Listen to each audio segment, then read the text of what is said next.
Hello, welcome you all in your Pol Science class. Hope you are doing good. Today we will continue with the chapter 1 of Political Science, Constitution, Why and How. It is the fourth video of this chapter. But before proceeding, I request you all to please like, share and subscribe this channel for all latest updates. Now today we will start with the composition of the Constituent Assembly. Soon after the country was divided into India and Pakistan, the Constituent Assembly was also divided into the Constituent Assembly of India and that of Pakistan. The Constituent Assembly that wrote the Indian Constitution had 299 members. The Assembly adopted the Constitution on 26 November 1949. But it came into effect on 26 January 1950. To mark this day, we celebrate 26 January as Republic Day every year. The Constitution which was formed by this Constituent Assembly does not reflect the view of its members alone, but it expressed a broad consensus of its time. The assembly represented members from different language, groups, caste, classes, religion and occupation. And most importantly, the assembly was dominated by the Indian National Congress. Around 82% of the seats in assembly were occupied by them. But the Congress itself included a variety of political groups and opinions at that time. Now we will learn about the principle of deliberation. The principle of deliberation means discussing or thinking about something in detail. Just for example, when your teacher asks you to make a group project on any of the topic, then all the members of that group sit together, discuss and think about each and every point in detail, like selection of pages, colors. And while discussing about these things, there were several disagreements among group members, but later you all reached to a common conclusion. Why? Because you all want to make your project the best. Just like this, after the composition of the Constituent Assembly, the members worked in a systematic, open and consensual manner.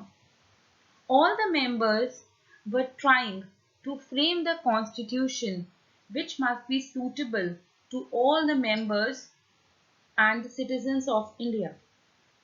The provisions were made with the interest of the whole nation in mind. And while forming all these things, sometimes there were disagreements amongst members on topics like should India adopt centralized or decentralized system of government? What should be the powers of judiciary, etc. But there is only one provision which was passed without any virtual debate was the introduction of universal suffrage. Universal suffrage means it is basically a right which is given to the people, to all the people. It's a right to vote given to all adult citizens regardless of their wealth, income, gender, social status, race, ethnicity or any other restrictions. Various procedures were adopted in which the importance of public reason was emphasized. First, some basic principles were decided and later agreed upon. 8 major committees on different subjects were made, usually Jawaharlal Nehru, Rajendra Prasad. Rajendra Prasad, you must be knowing that he was the President of the Constituent Assembly of India, Sardar Patel, Maulana Azad and B.R. Ambedkar. B.R. Ambedkar or Bhim Rao Ramji Ambedkar was the chief architect of the Constitution of India. These all people chaired these particular committees. Several rounds of thorough discussion took place on the draft constitution clause by clause.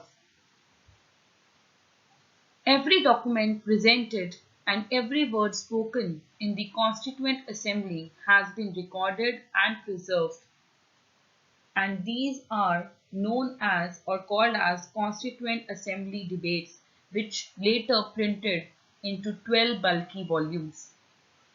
The Assembly met for 166 days, spread over 2 years and 11 months. Its sessions were open to the press and the public alike.